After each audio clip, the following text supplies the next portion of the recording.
they're going to have to recover. They're going to have to move on.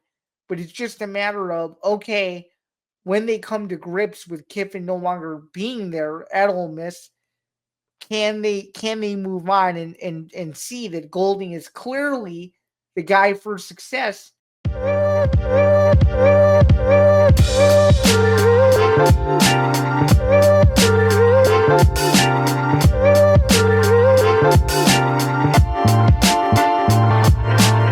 All right, everyone, welcome back. This is Bando's Breakdowns. Happy December to you all. We are in the month of December. It is Friday, December 5th.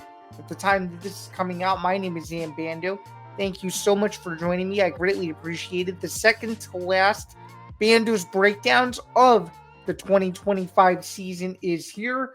So thank you so much for tuning in. We have a big show this week, a lot of stuff to preview, react to, news items, the whole thing. Should be a fun show this week as well. And it's one that I think you guys are going to strap in for because it's going to get a little bit feisty, if you will. So excited to bring it to you guys today. Before we get into anything, please be sure to like, follow, and subscribe to the Empty the Bench podcast network. That is the best way to find all of our content that is coming out every couple of days, whether it's shows across the network, whether it's knowing when we are doing playback streams, which are now being simulcast across Kick, Twitch, YouTube, and of course Playback itself. If you guys haven't checked out any of those replays, go ahead and do that today or whenever you have time. Please be sure to follow the show across social media. That's at Bando's Breakdown. Again, at Bando's Breakdown. For those of you who are not watching or just listening, it is at Bando's BANDOS Breakdown, BREAKDOWN. And on the Instagram side of things, it's Bando's Breakdowns as well. So it's super easy to find and curate to your feeds. And then, of course, as I just alluded to, you can listen to Bando's Breakdowns wherever you get your podcasts, Spotify, Apple Podcast, Acast, and so much more. Just a programming note for those of you who are listening to this, and you're wondering why is it out so early, we have now moved all release times of shows to midnight on the day of the premiere. So if you guys want to listen to me early, you can get it midnight Eastern before the video version obviously is dropping as we speak. So with that being said, that'll be another way to cleanse your feed, wake up in the morning, listen to me before watching me, if you will. And then if you are a Bando's Breakdowns sicko, if you will, of course, you can watch me when the episodes do release again every single Friday during the BB season, 3 Eastern, noon Pacific. As I just alluded to, this is the second to last episode of those for the year, and we will talk about content plans moving forward. For those of you who may not know me, my name is Zain Bando. I'm a sports journalist and a VTV Network co-host. What I do across the network is a lot of stuff. I host this show every Friday. I co-host a college football show called Forever Power 5. I'm a frequent contributor to the Football Forecast, which premieres on Saturdays ahead of the NFL weeks to come.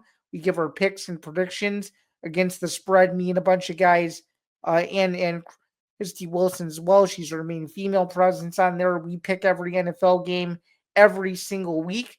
So that's a very exciting show. I also do some playback exclusive things, most notably Zinger Part 2. That'll air Sunday mornings. I will talk about later on, at least how this week may be impacted with that, which I'm excited to get into a little bit more. But with that being said, though, that is my routine here from a video content, audio content perspective. And then, of course, you can get all my written work at a lot of different places. The sporting news underneath the Resilience media umbrella, covering Big Ten football and basketball. It's every team across the conference. If you guys have seen, I've been pumping out a bunch of articles every single day on all the teams. You'll be the latest up to date. You can read all my stuff in the last few days regarding the Big Ten championship, signing day, coaching moves, the whole thing. That's all up there. You can catch my stuff over at MMA Knockout. You can catch my stuff over at the Ohio State Buckeyes. on Sports Illustrated site as well, trying to dabble into some of that, as well as the Detroit Pistons and eventually the Cleveland Browns. I just haven't gotten around to it because college has consumed much of my time. And then, of course, as you guys all know, I am a contributor as well to MMA Knockout as a staff writer there, MMA Knockout on Sports Illustrated, also covering the Dallas Wings. We launched that site in July. It is now December, so I've been with that site since it was founded. And also Field Level Media, which are on deadline, newswire style recaps for every major UFC event, fight night, and or pay-per-view. Those go everywhere, local papers, the whole thing, the next day after every event. So that's where you can find all of my written content as well. And of course, just as a reminder, because I don't really talk about this, I am a member of the Football Writers Association of America and the United States Basketball Writers Association of America. So when I say things, at least, or when I say things, at least I hope so. I feel like I know what I'm talking about because I have a little bit of authority in that regard as well. For those of you who've never heard this show before, you're not going to get the cookie cutter, journalistic, fact based stuff. You're going to get stuff that's genuinely me. It's raw, it's authentic, it's my opinion, and it's an extension of everything I do on the digital content front when it comes to publishing stories on a day-to-day basis. So just wanted to get that out of the way. Bando's Breakdowns is presented by Playback. You can stay tuned for a message later on in the show about Playback, as well as another sponsor of ours, Novig, to find out more. All right, Zain's overview. So let's get into it here. So what we're going to be talking about on today's show is a lot of different things. We will start, of course, with Lane Kiffin being hired at LSU. He bolted out of Ole Miss right before the postseason begins in probably the greatest season in Rebels history. 11-1 overall, a chance to be a top seed in the college football playoff. What I think that means for the Rebels, what I think this means for LSU, and what I think this means for college football at large. So let's get into it here. All right, so Lane Kiffin was hired at LSU. This was all transpiring this past weekend. All the speculation, all the rumors, the viral video with Ben Garrett, which shout out to Ben Garrett, by the way, for handling this thing with such dignity and respect and understanding his role in the whole situation. I'm going to talk about what he actually meant because I think this is being misinterpreted by a lot of people, a lot of different people. And I don't even cover the SEC, but I cover college football enough to know what is going on. And I want to also talk about the objectivity part of this because I think people are getting this misconstrued completely. And I think it's making Garrett look bad when he is not when he is not when he's not intending to be. And people are also forgetting that he's an On3 reporter, and On3 is one of the biggest college football brands for somebody in the college football sports media space to be in. So I think he needs a little bit of slack, and he's been doing this for a very long time. And he even admitted in an exclusive interview with Jonathan Coachman. Jonathan Coachman, I have my feelings about. We're not going to get into those. To an extent, they are very mixed, in my opinion, based on how I feel about him. But I want to talk about Garrett himself. But let's go over the saga, which essentially was that Lane Kiffin, there were rumors going on for weeks that he was thinking about leaving Ole Miss to go somewhere else. His main two options were LSU and Florida. Okay, those were the main two options. And for whatever reason, Lane Kiffin was either frustrated or just wanted a new start, wanted something else, and wanted to chase probably a bigger brand. Okay.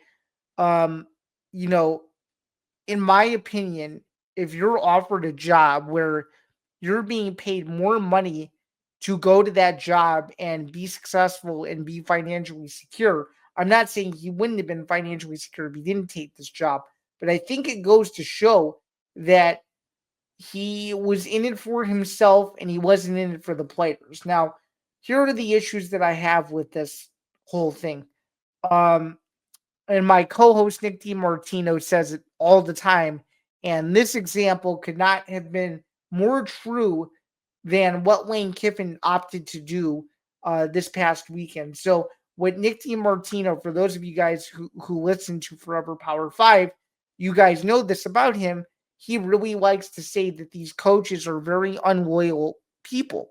And Lane Kiffin is certainly that. I mean, you want to talk about unloyal in the most unloyal way possible. You have guys on Lane Kiffin's leadership council literally coming out and saying that Lane Kiffin lied. Lane Kiffin, allegedly informed the team that he was leaving or did his best to communicate, what he was doing. But then the leadership council comes out and says that Lane Kiffin never had a conversation with any of those guys whatsoever leading up to his decision to go to Ole Miss. Which I think is just a slap in the face. That's number one. And number two, the demands that he was requesting. Oh, if you're not on my staff on the plane, in the afternoon on that Sunday, then you're not coming with me to Baton Rouge. I think that's a little bit of a high and mighty uh ground that I if I was a coach, I would not feel comfortable doing that. Um, because what does it say in a year and a half to 2 years? Are you gonna bail on all of us then? So if you're gonna bail on us now, what's gonna happen in 2 years? So that part I didn't really like. That's number two. And number three, why would you leave when you're 3 games away from potentially winning a national title? I'm not saying they will win a national title, but I'm saying given how the playoff structure works, it's more than likely that Ole Miss was going to be 3 games away from winning a championship, and Kiffin didn't want to be there for it. That's his prerogative. That's his decision to make. But I just don't understand how that can't be the case. And he's trying to claim that he wanted to stay and coach through the end of the season before taking this job. And I don't think if it was such a circus as to what it became, I think a resolution could have been reached. But I think Keith Carter was just so done with Kiffin beating around the bush that he was like, "Yeah, you got to go, man. You're going to a rival institution in the same conference. We play you guys next season. It's probably a bad look." So Pete Golding took over as the new coach. They hired from within, and apparently, according to Ole Miss people, he's a very good coach. So will they win a playoff game? It remains to be seen. We obviously don't even know who they'll play. We won't find out until this Sunday when the college football playoff rankings are revealed following the conference championship games, which are the final ranking reveal um, polls, if you will, from the committee for the year before the playoff begins. So there's a lot of unanswered questions. But let's talk about the Ben Garrett situation. So Ben Garrett allegedly made a metaphorical reference that said, um, "You can't turn a hoe into a house pipe," and a lot of people were taking that as as um as gospel, that he called Kiffin that word, which he clarified in an interview with Jonathan Coachman that that's not what he meant. He meant it in a metaphorical sense because he knows from Lane's past history that the last thing that Lane Kiffin has ever been is loyal to anybody. He ruined the Raiders' job by himself. He could have stayed with the Raiders, but he had too many demands and Al Davis couldn't stand him for it. The Tennessee job, he bailed on that for no reason. The FAU job was whatever. He could have stayed there as long as he wanted, but I think he wanted to get in there, prove himself, and get out. And then this job, to me, like this Ole Miss job, he's done a great job. But to me, every few years of his tenure, he had been there 6 seasons. It looked like he was on a rocky spot where he wanted to go somewhere else. According to Garrett, he was interested in Auburn a couple years ago. he tried to get into LSU a few years ago when, the rumors that were circulating that Brian Kelly was going to leave. He eventually did leave, right? Um, or was fired rather. And yeah, I mean, I don't know. All I know is that this saga had been building up for years. It was a matter of when it was going to happen. And I think Garrett made a point to where, his job is to get answers out of Lane Kiffin. And the reason why I think he made that statement was to show, like, hey, you've shown your true colors over and over and over again. I'm not going to be intimidated by you when I question you as to why you're acting the way you're acting. And people were talking about how, he was showing his bias towards Ole Miss and whatever. I don't know. I don't know about that. He may have strong ties to Ole Miss and whatnot, but I think if he would have really been that, I don't know, if he would have really been that upfront about it, that, he had an affinity towards Ole Miss, or that he wanted to see Ole Miss make the best decision for the university, I think he would have come out and said it, and I think it would have been a different reaction, but he was not intending to do that. He was literally making a metaphorical statement that, hey, guys, like, before you go cover this nationally, like, go do your homework and go and really see, like, who this guy is. Like, this is not a new thing for a guy like Kiffin. So I think it was misinterpreted. I don't think what he said came off in the way in which it should have been, and it became a viral video because as he described to Coachman in a very, very insightful interview. It's about 45 minutes to an hour. It was released on Tuesday night. If you guys haven't seen it, go check it out. I keep plugging this interview. You guys had to go see this Ben Garrett interview because he gets raw, he gets uncut, and he also has a funny ending to this whole saga that I think makes this even funnier, and that less of the blame, quite frankly, given the way he ends the interview, which I'm not going to give away, but quite frankly, the way he ends the interview shows that he's really not the one to blame at all, and that bygones were bygones. I'm not going to go deeper into it, but that's kind of what he was incentivizing there as well. So overall, crazy story. Garrett obviously played a really small part in this, but let's talk about the fan outrage from Ole Miss at the private airport upon Kiffin leaving. If I was an Ole Miss fan, I'm furious too. You've waited since the 1960s, essentially, to be relevant in college football.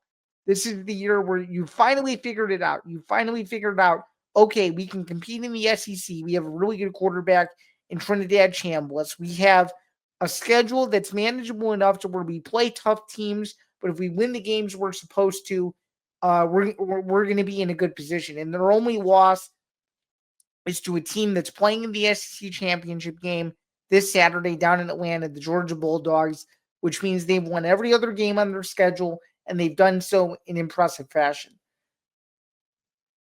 This should be a time in Oxford, Mississippi, in my opinion, where they are celebrating Ole Miss's success right now. This should be a time in Oxford where people are, on campus, walking around, having a good time with their friends, talking about um, potential plans to go to a CFP first round game. Instead, they're all mourning because they've lost one of the best coaches they've ever had in a scenario that seemed unfathomable just a couple months ago. So, my whole thought process on this is they're going to have to recover, they're going to have to move on, but it's just a matter of, okay, when they come to grips with Kiffin no longer being there at Ole Miss, can they move on and see that Golding is clearly the guy for success? And if they can't, it could be a long 2026 season. So this is going to be an ongoing story for sure. Those are my thoughts on the Kiffin situation. I think he was wrong to bail before the postseason. I do. But at the end of the day, it's his professional career. He can do what he wants with it. And I think next year, based on who LSU gets, either portal wise or just how its signing day class plays out, I mean, all eyes are going to be on them, win or lose every Saturday. So that's going to be the fascinating part to see if the Lane Kiffin hype is actually real. So I'm excited for that aspect of it, but I think Ole Miss will be just fine because it hired from within. All right, let's talk about the next major coaching domino, and then we're going to summarize the rest. Ohio State offensive coordinator Brian Hartline, as of Wednesday morning, took a position with USF as its new head coach. Huge news for Brian Hartline. This guy worked in the trenches under Ryan Day for 6-7 years and is now getting his big break in college coaching, which I think is awesome. I recently wrote a story about this. You can go check it out. It's from a couple of days ago, from when the news was released. But I think this is a huge deal. I really do. I think these young coordinators getting these jobs at the next level is a gigantic feat. Um, I think the Ohio State fans are embracing that Hartline is leaving. He's produced some of the best wide receivers in Ohio State history. Marvin Harrison Jr., Jackson Smith, and Jigba, to name a couple. Even Jeremiah Smith, even though Jeremiah Smith is still with Ohio State and will be for another couple of seasons. Potentially one more, maybe two more. He finally beat Michigan, so now he has another year to beat them again because he guaranteed that he wouldn't lose to them the next 2 years. So far he's making do on his promise. But Hartline leaving to go to USF is a big deal because now USF has an identity. They have a guy who's won a national championship, could win a second national title. He's going to be coaching through the playoff, and a guy that knows what it takes to build an elite program. He did it under one of the best coaches in the nation, in Ryan Day. I think it's a huge deal that he can now go to a program that really has not had an identity in a really long time. Um, an identity of sorts where they're consistently good on a yearly basis. That's going to be interesting to note, and I think this is good because it's a fresh start in a new area. He goes down to Florida. He'll have to use his recruiting resources of when he recruited the state of Florida for Ohio State, and sure enough, he might be able to use his Ohio State pull to get some of these recruits that would rather go and play for him rather than a major big time school in the same state like a Florida or Florida State. That's gonna be really interesting as well, especially when USF, if they get good enough, could be fighting for a college football playoff appearance, assuming that its team is good enough to compete. And I think it'll be a very interesting move. So I'm really happy for Brian Hartline. Let's talk about the rest of the coaching carousel. Two that I want to highlight.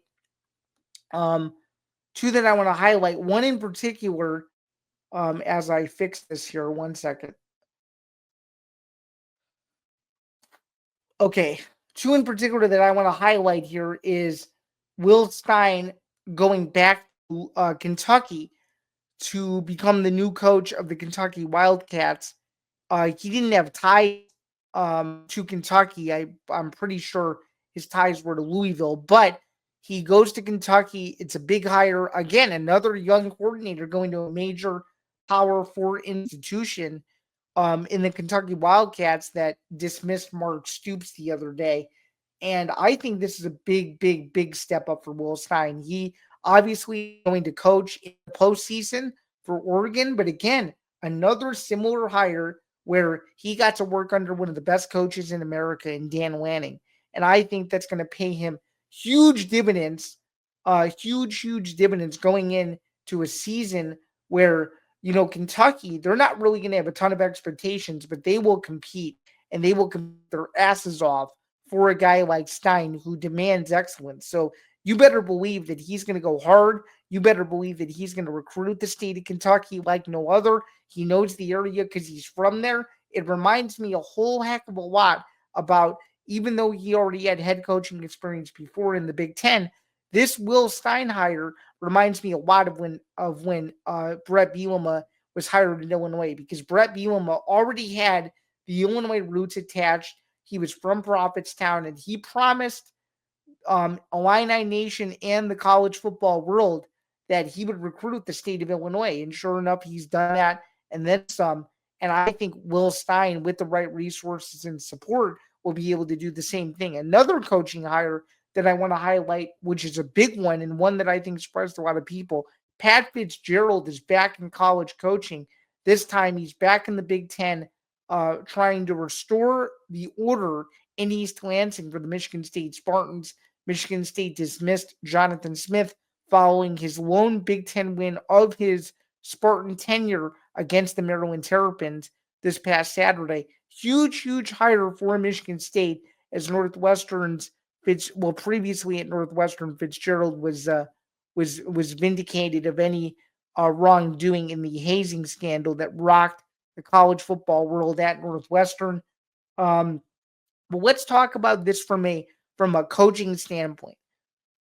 To me, Michigan State, out of all the coaches with Big Ten ties that had any sort of pull, you could not have gotten better hire. And I see people talking about 4-20 in the Big Ten the last 2 seasons he was there, 1-11 the final year in 2022 at Northwestern. You got to understand, Fitzgerald has done more with less for his entire coaching career. It's a big deal. He's won multiple Big Ten West championships. He took Northwestern to the Big Ten championship in 2020. He's won 5 of Northwestern's 8 bowl games they've ever participated in. He's graduated 100% of his players.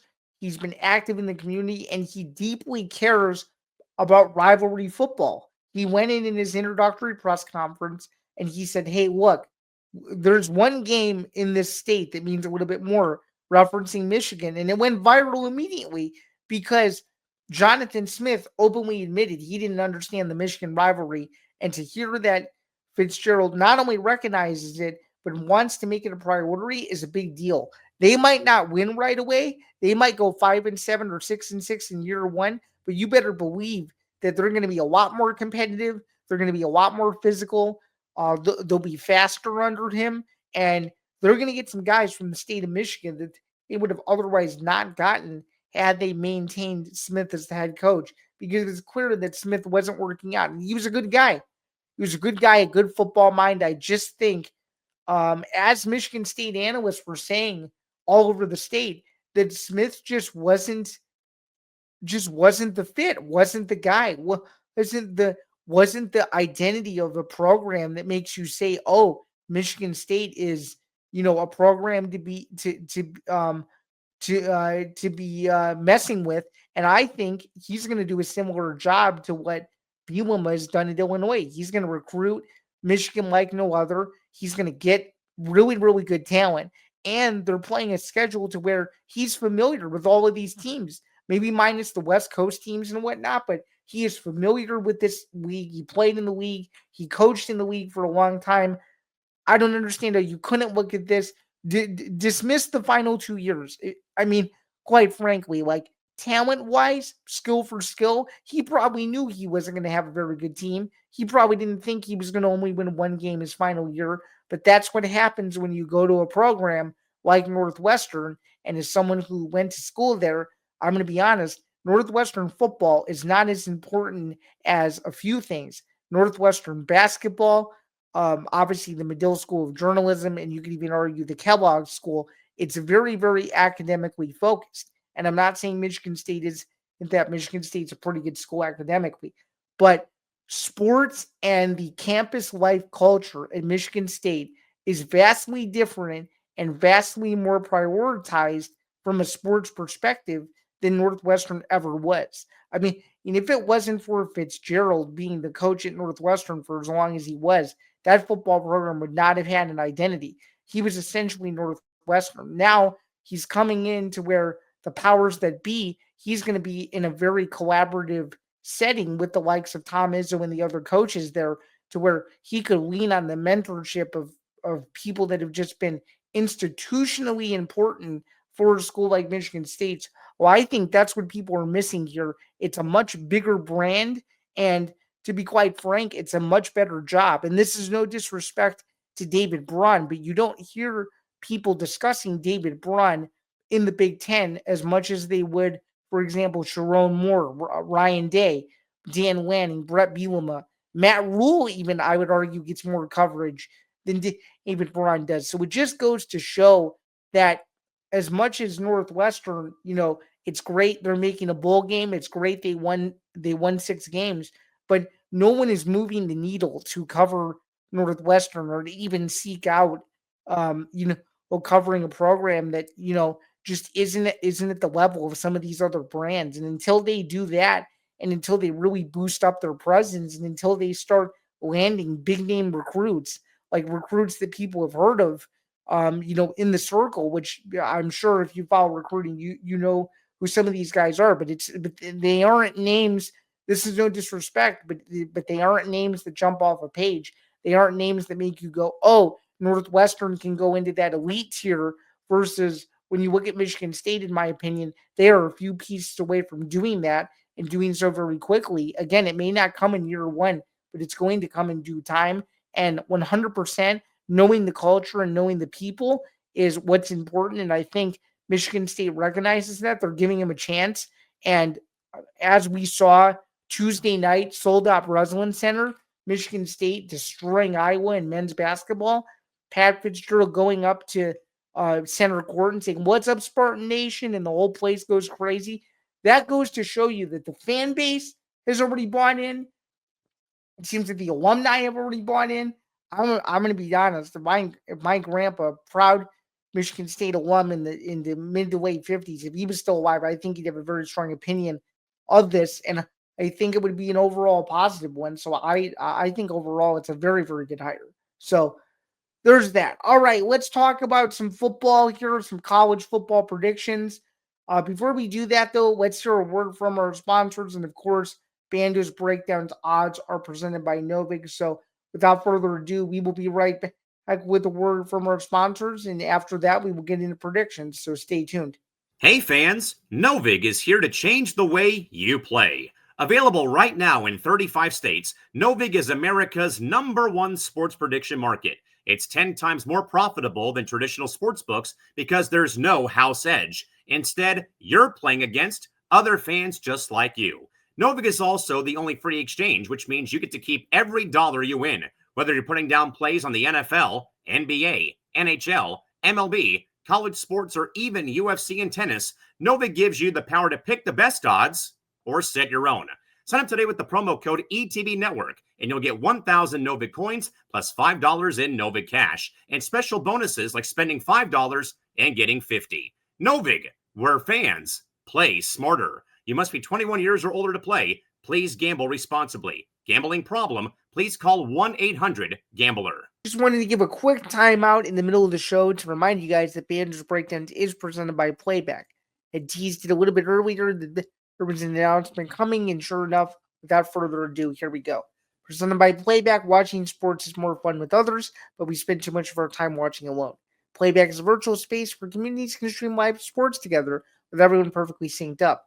Creators can hop on stage, deliver their own play-by-play analysis and commentary, and invite viewers up for Q&A. Playback makes watching sports fully interactive and a social experience. From playing fantasy sports, repping your favorite players and teams, and watching with the commentators and communities you care about. Win or lose, sports are best to do it together. Join our community by going to playback.tv/ETB Network to find out more, including our live stream schedule.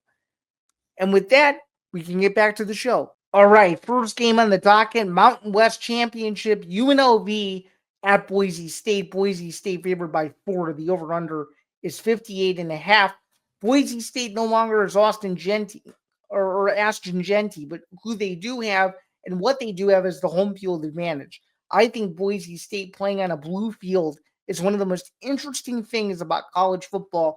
And I think UNLV, as much as they played well down the stretch, a lot of people believe that UNLV doesn't deserve to be there. A lot of people think that New Mexico deserves to be there in that spot, playing one of these two teams. But nonetheless, I think Boise State is just a little bit better. I think they're going to be able to run the ball, and I think defensively, it's going to be interesting just because I don't think UNLV has played a team that's just as physically imposing as Boise State so far this season. So I like a low-scoring game here. Give me the under on this game and give me Boise State to cover the number at -4 in the Mountain West Championship. Will it be enough to make the college football playoff? I don't think so. And it all is because of this next game right here. North Texas favored by 2.5 at Tulane. As we know, Tulane and Summerall parted ways within the last couple of days here. But I think it should be an interesting game because I think offensively these two teams are very, very high powered, and I think this is a chance to be a really fun game. I really like North Texas here to get the job done and win the game outright at -2.5. I just think they'll have a little bit of a better quarterback play, and I think the over/under is too high, so we're going to stay away from it. BYU versus Texas Tech, the rematch in the Big 12 championship, if you will. I really like BYU to win this game simply because it's retaining its head coach. This is a very important note because it looked like, and I don't want to butcher his names, I'm not going to say, but it looked like he was going to leave to go to Penn State. And now that that's not the case, I think BYU can at least cover this number, but I think Texas Tech will win the game. I just think Jacob Gonzalez is really, really dynamic. I think he deserves to be one of the best players in the country, and I don't think he gets enough respect. So give me BYU to cover this number at the very least, but I think Texas Tech squeaks out a win in the Big 12 championship to ensure its spot in the college football playoff. All right, the SEC championship, Ty Simpson versus Gunnar Stockton down in Atlanta. I love Alabama in this spot. I think Kalen DeBoer has figured some things out. I think defensively, it's a very good team as well. And I think it's one of those games where whoever has the ball last is going to win. And I think Ty Simpson in game-winning drives is someone to not mess with. And I think Ryan Williams may have a chance to come up with the clinching play to send Alabama into the college football playoff. As that was kind of a major talking point going into this past week's Iron Bowl. Let's talk about the game I'm most excited about down in Indianapolis, and weather permitting, yours truly should be in the house. Ohio State, number 1 in the nation, -4.5 against number 2 Indiana. Fernando Mendoza versus Julian Sayin. You've got Elijah Surratt, and you've got, of course, Jeremiah Smith and Carnell Tate on the other side. And you have an outstanding defense, Fisher for Indiana and Styles for the Buckeyes leading those charges. This is going to be a freaking great game.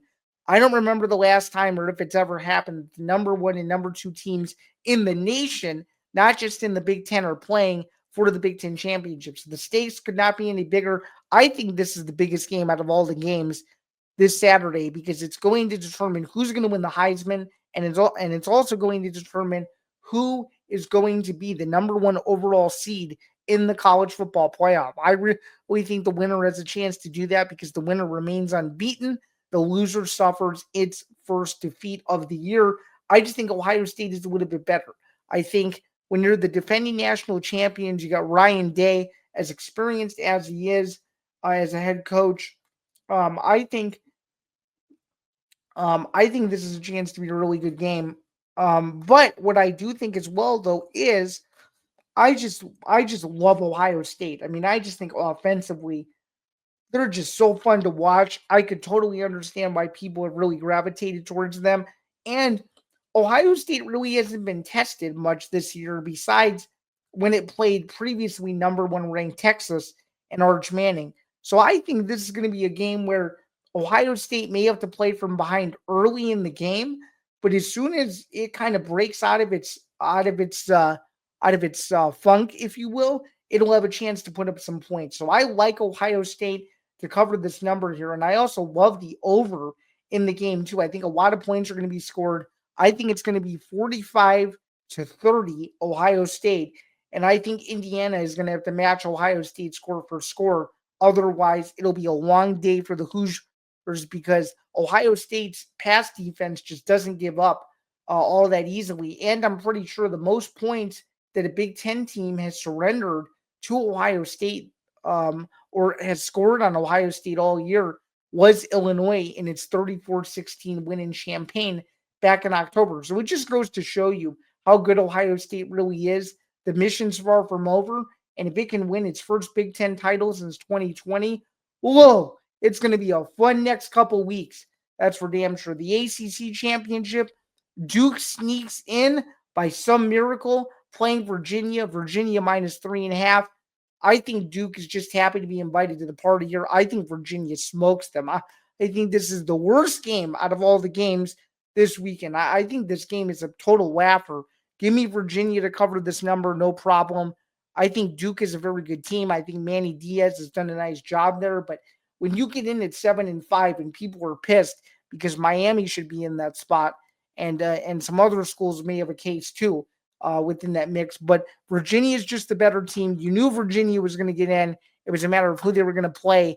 Duke ended up having the luck of the draw. The scenario went exactly the way Duke needed it to go, and Duke is in the ACC championship, whether you like it or not. But I love Virginia in this spot. Give me Virginia, and we won't touch the over-under in that game. So just to go over my predictions once again here. So I like Boise State to cover the 4 points. I like BYU to cover the 12.5, but Texas Tech to win.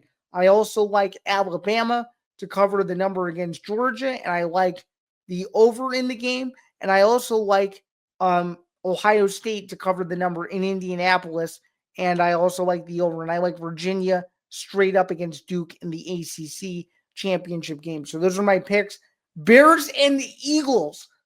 What can you say now about the Bears, guys? They've won 9 of 10 going into this month. Can you believe it? The Ben Johnson effect is unbelievable. Ben Johnson effect is unbelievable. The defense played lights out in this game. Frustrated Jalen Hurts held Saquon Barkley to one of his worst games of his Eagles career. This game was just phenomenal. I mean, it was a game that you needed to win to show that you could take down the champs. You got to beat them first, and that's exactly what the Bears did. They are the number 1 overall seed in the NFC. How long will it last? I have no idea, but what I can tell you this is the panic button needs to be set now in Philadelphia. That's back-to-back disgusting losses to the Cowboys and Bears, and the Eagles better figure it out, because if they don't, the NFC East could very well be won by Dallas. I mean, all Dallas has to do now is win out, and the Eagles don't have a shot. And what's gonna help the Eagles though is the Cowboys have a tie, so they need Dallas to start losing. But from a Bears standpoint, with 6 games to go, I'm pretty sure is what it would be. They have a chance to do some damage. So let's talk here. Caleb Williams has a chance to go to 2-0 at Lambeau Field against the Packers. And I hate to admit it, guys, but I think the Packers are beating the Bears on Sunday. And I know I'm a Bears fan. I want to see the Bears win. I really do. And it's not that because I don't believe in the Bears or I think the win streak is fraudulent, which I don't. But the Packers in Lambeau historically have always seemed to play the Bears tough. They always seem to find a way to have a game-winning play, a game-winning drive, a turnover, something to give them an extra advantage.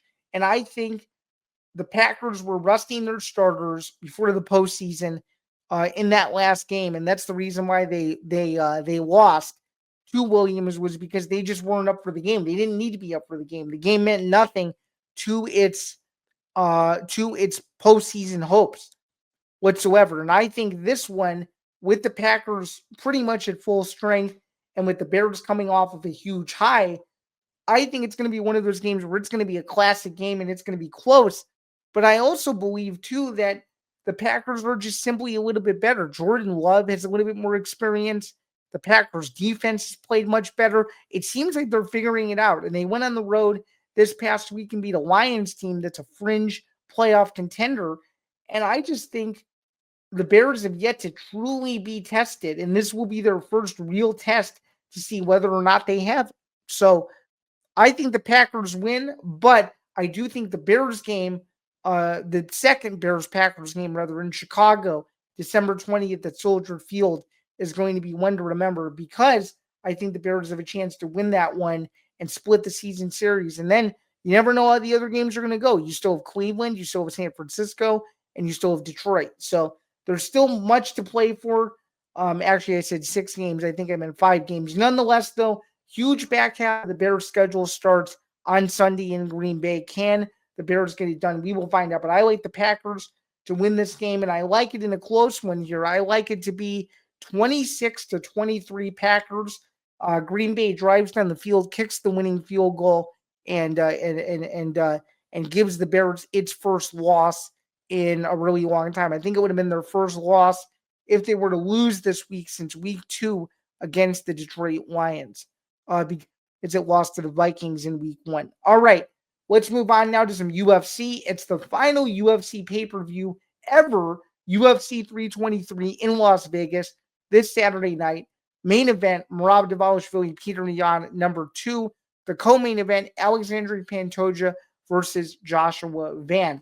All right, let's break down both of these fights really quickly, as I know we are getting very close to the hour mark of doing this, but we have to do our due diligence with this. So let's start with the main event of the evening, and let's go over who's on this card. So it's a 14-fight card from the T-Mobile Arena to cap off the UFC's numbered event calendar. Let's see here. Let's look at the main event. Merab Dvalishvili trying to go for history to become the first UFC champion ever to defend his title 4 times in the same calendar year. Comes into this fight at 21-4 opposite Peter Yan, the former UFC bantamweight champion himself, at 19-5. A very, very good fighter as well, a guy that's been around a long time. Let's take a look at the tail of the tape and what Tapology thinks of this fight. Merab Dvalishvili has won his last 5 in a row. He's a massive favorite at minus 480. Peter Yan, is 3-2 in his last 5, plus 350 underdog from Russia, 32 years old. Tapology loves Merab Dvalishvili to get it done. 91% believe he will win this fight versus the 9% in the Tapology community who believe that Merab Dvalishvili is going to get upset by the aforementioned Peter Yan. All right, let's take a look at some of the other particulars going into this fight as well. Let's see, Merab Dvalishvili out of Georgia, but by way of New York. It's 34 with a 5'6" reach, spanning 88 wingspan, of course.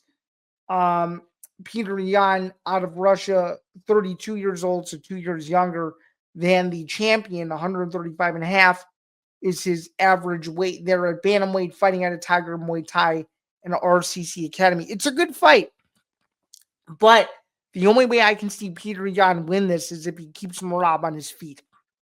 Because as much as Peter Yan is a dominant Sambo practitioner, which has been known for a long time, I just don't think he has the drive or the skills, or just even the bandwidth, let alone the activity as Merab, to where if that fight gets into a crazy pace, it's going to be a long night for the challenger. I really, really believe that. I think it'll be one of those fights where people will look back on it and go, "Oh my goodness, Merab Dvalishvili just exposed Peter Yan in the biggest way possible." So I love Dvalishvili here. A lot of people are picking him by finish. I like him by decision. I think that's a little bit more conservative. I think Yan will stay in the fight for most of it. I just think Dvalishvili, his gas tank is going to be too much for Yan. And I just think overall, it's going to be a long night at the office for the challenger. So give me the champion in the main event. Pantoja versus Van here. Let's talk about this fight. It's a huge fight. Co-main event. It's been teased for a while. Pantoja 30-5. Joshua Van, a rising star in the UFC flyweight division at 15-2. This fight should be awesome as well. Let's go over the particulars. Just for full transparency, I love the champion in this spot. Both have won 5 in a row. Pantoja minus 235 favorite. Van plus 195. It's a big fight here. So Pantoja's coming up on the back end of his career at 35, so he may not be champion for much longer. And Van is 11 years younger at 24. Biggest opportunity of his life. Could be a life-changing win if he were to get it done. I just think the championship experience again is going to be too much for Van here. Pantoja has not fought, to me, the same, Van just simply has not fought the same level of competition as Pantoja. And I just think Pantoja is just a workhorse. I think he has a chance to really, really just out wrestle Van in a huge way. He might even submit him. That's how dominant he might be in this fight, where Van needs to make it ugly. He needs to make it exciting, and he's got to go out swinging. I think the only way he can win this fight is if he knocks Pantoja out. And if he can't do it, I think it's going to be yet another long wrestling heavy night at the office in Las Vegas. So give me Ann Still for the main and co-main event. You can check out the rest of my picks on Saturday, but Jack Gold and myself yesterday previewed the festivities on the latest edition of the MMA Outsider. So if you haven't seen episode 147, go check it out. It's worth the watch and the listen over on Playback, YouTube, Twitch, Kick, etc., etc. If you want to preview UFC 323, that is the place to get it. Again, this Saturday night, final ESPN Plus pay-per-view event ever.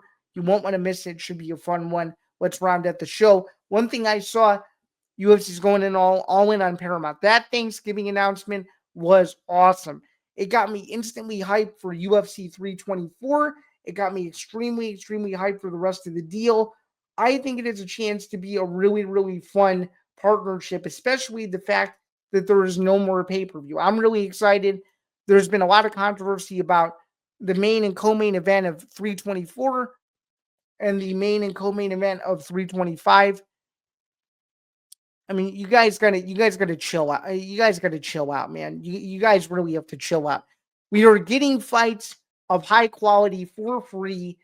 It's going to determine what happens in the rest of the divisions. You guys got to chill out. It's not a big deal. They're fights at the end of the day. You guys are fans. You guys are going to watch them anyway. You guys got to chill out. And we get Patty to Batty in the main event of the first one. That's going to get a lot of people to subscribe to Paramount Plus, especially since they're going to realize, oh, with this subscription, I'm getting every UFC fight.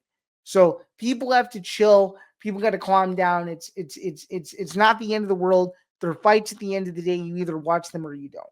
All right, final topic. Zain Zinger here. I think Bud Crawford is getting screwed. I understand that sanctioning fees are a big deal, but at the end of the day, as Mike Coppinger noted earlier Wednesday, being the Ring Magazine champion is all that matters. So Ring Magazine distinguishes you as one of the best boxers in the world.